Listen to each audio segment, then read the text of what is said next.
Bonjour à tous, bonjour et merci de nous avoir rejoints si nombreux. Je crois qu'aujourd'hui nous aurons 450 inscrits environ pour cette vidéoconférence autour de Thierry de Montbrial, consacrée à une question difficile mais cruciale. Le système international saura-t-il se défendre du virus? Thierry de Montbrial, vous êtes le président fondateur de l'IFRI, vous présidez aussi la World Policy Conference, vous êtes économiste, géopolitologue, académicien, et la pandémie vous a déjà inspiré depuis ses débuts plusieurs lettres et commentaires. L'avenir de l'Europe face à la compétition sino-américaine, c'était déjà le thème du colloque que vous avez organisé au printemps 2019 pour les 40 ans de l'IFRI. Cette question est sans doute devenue, de ce côté du monde, l'une des plus importantes depuis le début de la crise sanitaire. Cette conférence du débat durera 1 heure et vous pourrez, après l'intervention de Thierry de Montbrial, poser vos questions par écrit en utilisant l'icône questions-réponses qui est au bas de l'écran. Je pense qu'au bout de 2 mois et demi de confinement, tout le monde sait comment utiliser Zoom dans cette assemblée. Thierry de Montbrial, depuis quelques semaines, les analyses et les prédictions sur ce que sera l'après-Covid-19 ne manquent pas. Dans quel état sortira le système international? Est-il déjà possible de le prédire? C'est la question. Alors, d'abord, merci Isabelle. Bonsoir, mesdames et messieurs, et toutes les personnalités qui se sont mises, je ne crois pas qu'on puisse dire en ligne, pour cette conférence. Alors, nous l'avons effectivement intitulé « Le système international saura-t-il se défendre du virus ?» mais je voudrais rassurer tout de suite les auditeurs, les spectateurs, je ne jouerai pas au médecin et je ne rajouterai pas une voix discordante à toutes celles que nous avons entendues sur les questions médicales. Plus exactement, je me limiterai sur le plan médical au système monétaire, au système international lui-même. Alors, je commencerai par une réflexion. À chaque fois qu'il y a une crise quelque part, on dit toujours il y aura un avant et un après. C'est la grande expression. Alors, quand on parle de l'avant et de l'après, c'est toujours une question de point de vue. Une question de point de vue à la fois dans l'espace et dans le temps. Par exemple, aujourd'hui encore, si on se demande est-ce qu'il y a eu un avant et un après le 11 septembre 2001, on peut en discuter. Tout dépend de la question précise que l'on se pose. Alors, je ne sais pas s'il y aura un avant et un après la pandémie, sauf sur un point. Je crois que celle-ci ne va pas changer la nature du système international. En revanche, on va voir une accélération d'un certain nombre de tendances qui étaient entièrement préexistantes. On voit cela d'ailleurs aussi dans d'autres domaines, par exemple l'utilisation de l'intelligence artificielle, etc. Donc cette remarque est portée en fait plus générale. Alors, si c'est le cas, il faut se référer à la question quelles étaient les grandes tendances préexistantes, les grandes lignes de force, si vous voulez. Et je crois que la réponse peut se réduire à une seule, c'est la compétition sino-américaine pour la prééminence, pour la primauté au XXIe siècle. C'est la question, j'ai presque envie de dire, c'est la question unique autour de laquelle tout le reste s'ordonne. Ce qui doit être souligné, c'est que cette compétition est d'abord une compétition économique et technologique. En fait, il faut, pour comprendre cela, se reporter il y a environ 150 ans à la réforme Meiji au Japon. Qu'est-ce qui s'est passé au début du second 19e siècle, c'est-à-dire dans les années après 1850? Ce qui s'est passé, c'est que les Occidentaux commençaient à envahir économiquement ce que nous appelions à l'époque l'Extrême-Orient, et en particulier la Chine et le Japon. Et les Japonais, les réformateurs japonais, ont compris qu'il n'y avait qu'une seule réponse possible. Cette réponse, c'était devenir aussi bon que les Occidentaux sur le plan économique et technologique. Et comment ont-ils fait? Eh bien, ils ont coopéré avec les Occidentaux pour les dépasser par la suite. Ça a été ça, le génie de la réforme Meiji, ce que n'ont pas compris à l'époque, ou plus exactement ce que n'ont pas su faire les Chinois, car les Chinois, c'était à la fin de la dynastie Qing, et ils n'ont jamais su faire leurs réformes. Les partis des réformes ont toujours été dépassés, vaincus par le parti traditionnaliste. Et cette réforme Meiji, elle a tellement bien réussi que, moins de 40 ans après, le Japon infligeait une défaite à la Russie des tsars dans la guerre russo-japonaise de 1905, qui a surpris le monde entier. Et on connaît la suite. Cela a été le militarisme, le fascisme, et ceci jusqu'à la défaite de 1945, Hiroshima et Nagasaki.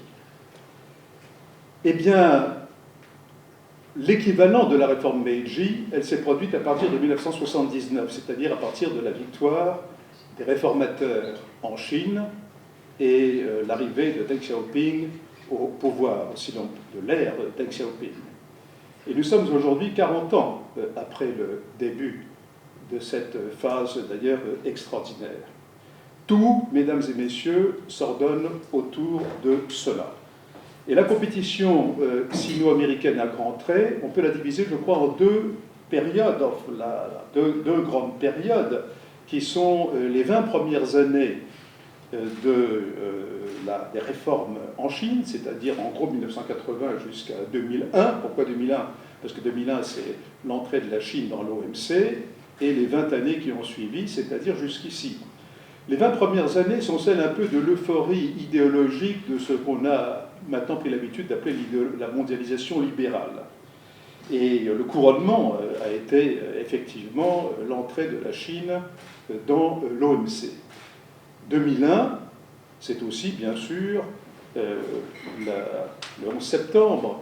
Et ce 11 septembre qui a probablement dérivé un peu l'attention, en particulier des Américains, sur le problème de la Chine, que pourtant ils avaient parfaitement reconnu, puisqu'à l'arrivée de George W. Bush au pouvoir, la question numéro 1, avant le 11 septembre, c'était précisément la montée de la Chine. Tout ça a été mis un petit peu de côté. On est retombé ensuite dans l'idéologie de la mondialisation, et tout le monde y trouvait son compte, puisque les Occidentaux produisaient à bas coût en Chine, ils y exportaient leurs produits, mais ils ne prêtaient peut-être pas suffisamment attention à cette époque au fait que tout cela s'accompagnait de transferts de technologie, et il a fallu un certain nombre d'années pour que les Occidentaux, particulièrement les Américains, réalisent que les choses n'évoluaient pas exactement dans la direction qu'ils croyaient, qui était finalement un alignement des Chinois sur les valeurs occidentales.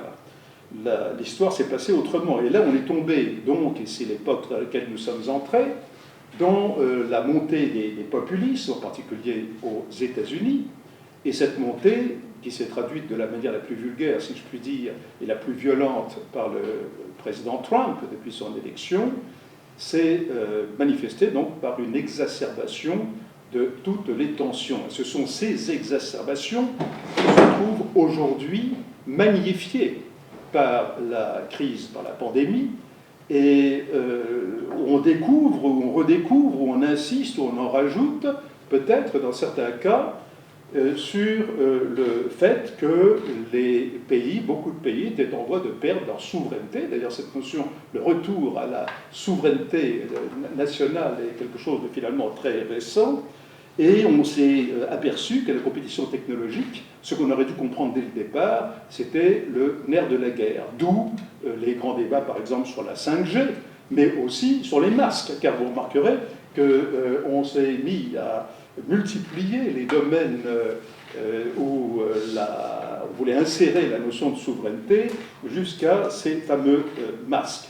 Et naturellement, à partir de là, la remise en cause des fondements même de la mondialisation libérale, c'est-à-dire les chaînes d'approvisionnement et d'une manière générale, donc la dépendance sur les lieux de production. Remarquez d'ailleurs que ça avait commencé un petit peu avant, car on a un peu trop vite oublié l'année 2011 et le drame de Fukushima au Japon, qui avait déjà conduit un certain nombre d'économistes, d'industriels, de milieux d'affaires à se poser la question.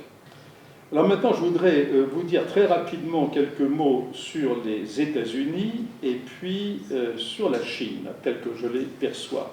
En ce qui concerne les États-Unis, il y a, me semble-t-il, une crise d'identité sans précédent aux États-Unis depuis un certain nombre d'années. D'ailleurs, celui qui a peut-être le mieux vu cela, c'est un politologue universitaire aujourd'hui décédé, Samuel Huntington, qui était l'auteur du fameux Clash of Civilizations, et son tout dernier livre s'appelait Who Are We? Qui sommes-nous? Et il s'interrogeait justement sur la question de l'identité américaine qu'il voyait en train de s'effriter. Et je crois que tous ces problèmes internes se sont exacerbés au point qu'au XXIe siècle, si vous raisonnez sur un siècle, ce qui est un peu long, vous pouvez vous demander si l'identité américaine, qui se cristallise d'ailleurs, je crois, autour d'un mot, c'est la Constitution, si cette identité américaine pourra se maintenir telle que nous l'avons connue et telle que nous la connaissons. Sur le plan de la politique étrangère, pour dire les choses extrêmement rapidement, la parenthèse, les 40 années de la guerre froide, de l'Alliance Atlantique, traité de sécurité mutuelle avec les Japon, etc., c'est une parenthèse dans l'histoire américaine. Le America First, ça a toujours été le centre de la politique extérieure américaine. Il n'y a pas lieu de s'étonner de ce qu'il dérive depuis 30 ans dans les relations, par exemple, avec l'Europe. Cette dérive a commencé bien avant même l'arrivée de Trump. Le problème, c'est que si on resitue ce qui est en train de se passer par rapport à la grande question, la compétition sino-américaine, on peut dire deux choses, me semble-t-il, par rapport aux alliances. La première, c'est que l'alliance japonaise, donc le traité de sécurité mutuelle, etc., tout ceci perdure tout simplement pour des raisons d'alliance classique, car l'alliance avec le Japon est une des clés de l'avenir des relations de pouvoir dans l'Asie-Pacifique. Pour l'Union européenne, c'est plus complexe. Et je pense que du point de vue américain, l'enjeu de l'Alliance Atlantique, c'est la Chine, ce n'est pas la Russie. C'est-à-dire que les États-Unis feront de plus en plus de pression sur leurs alliés européens pour qu'ils s'alignent sur leur position concernant la Chine, mais concernant d'ailleurs d'autres sujets. C'est toute l'affaire des sanctions sur l'Iran, par exemple. Et je n'hésiterai pas à aller jusqu'à dire que la question de la Russie est presque un prétexte.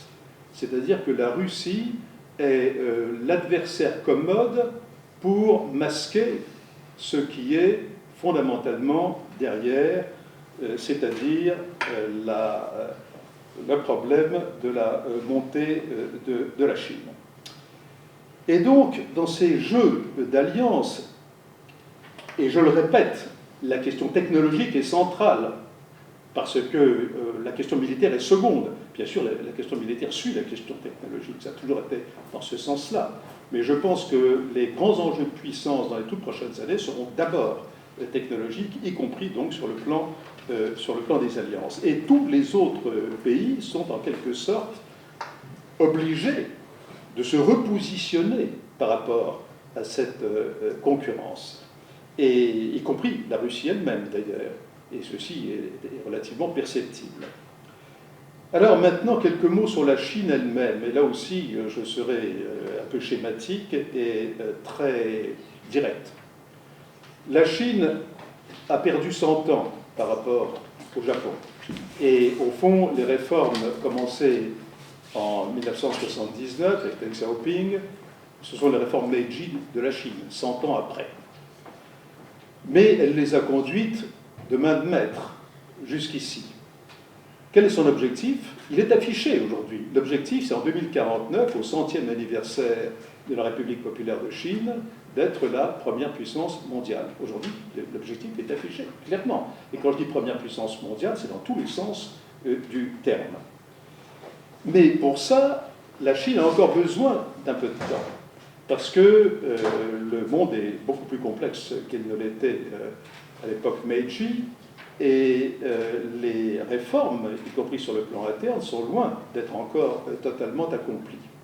Et donc, le premier coup de trompette, si je puis dire, en faisant référence à Trump qui a mis le doigt directement sur les aspects douloureux de la compétition sino-japonaise, a été suivi du second coup de trompette, qui est justement cette pandémie.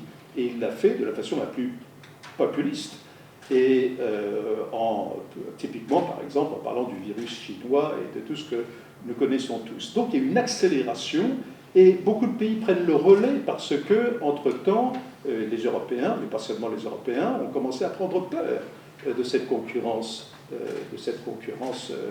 chinoise.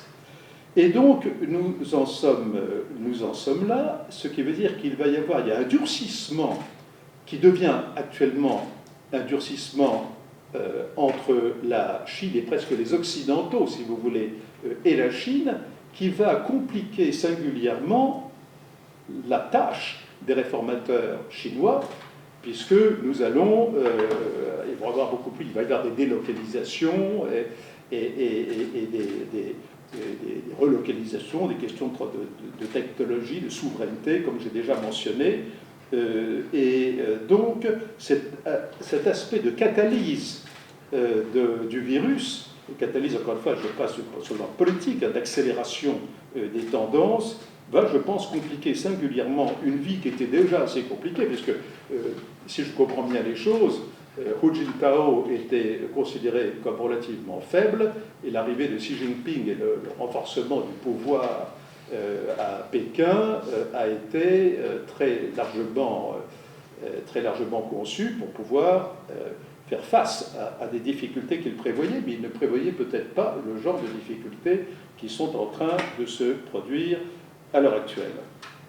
Alors, je voudrais, en m'approchant vers la fin, parce que vous voyez que là, je n'ai que 20 minutes au total, ce qui n'est pas beaucoup pour ce que j'essaye de vous dire, je voudrais dire quelques mots sur les deux mondialisations, la comparaison des deux mondialisations auxquelles on se réfère généralement, et je conclurai.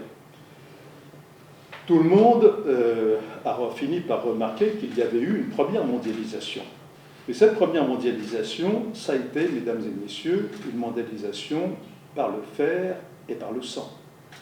Ça a été une mondialisation de type colonial. Toute l'expansion européenne de la fin du XIXe siècle et du début du XXe siècle, et en particulier vis-à-vis de la Chine et vis-à-vis du Japon, et pour la Chine, c'est la période qu'ils appellent encore la période de l'humiliation, des humiliations, tout cela, ça a été l'ouverture des marchés par la force. L'ouverture des marchés par la force, la diplomatie de la canonnière.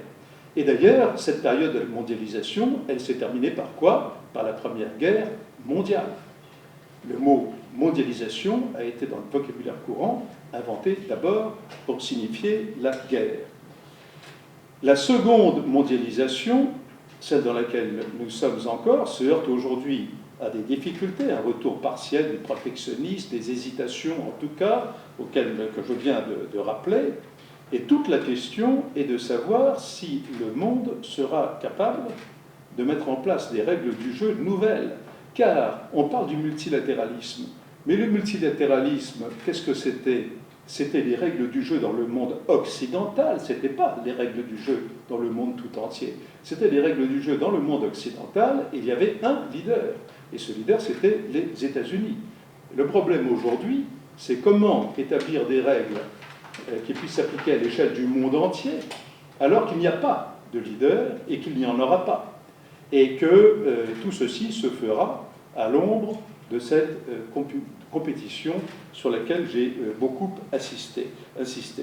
Je pense que c'est la question cruciale et personne ne doit s'attendre à ce qu'il y ait des accords faciles sur les organisations internationales, puisque les organisations internationales elles-mêmes sont objets de la convoitise et de la concurrence. Et de surcroît, j'ajouterais que les règles du jeu au niveau mondial, s'il n'y a pas de leader, eh bien, comment vont-elles s'appliquer? Et il faut bien que les autres pays aussi y participent d'une manière ou d'une autre.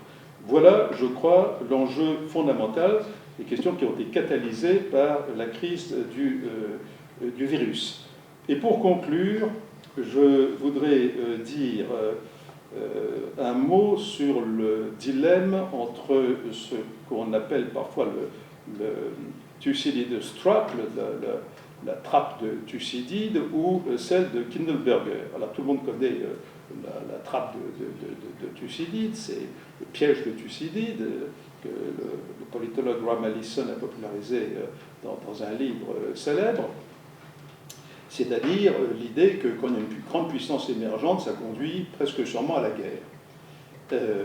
Je préfère personnellement l'interprétation de Joseph Nye, bien connu aussi, l'homme du soft power, etc. Du soft power qui est de moins en moins soft d'ailleurs, comme nous l'avons tous compris.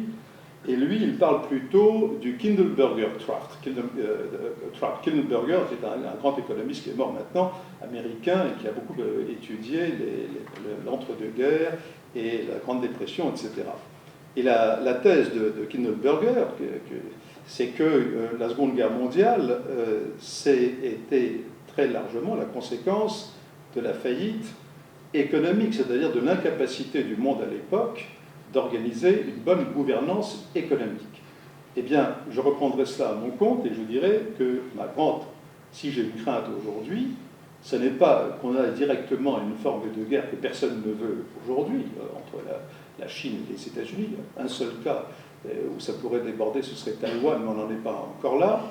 Et c'est une dégradation de la gouvernance économique internationale qui pourrait conduire à une exacerbation des tensions et finalement à la guerre.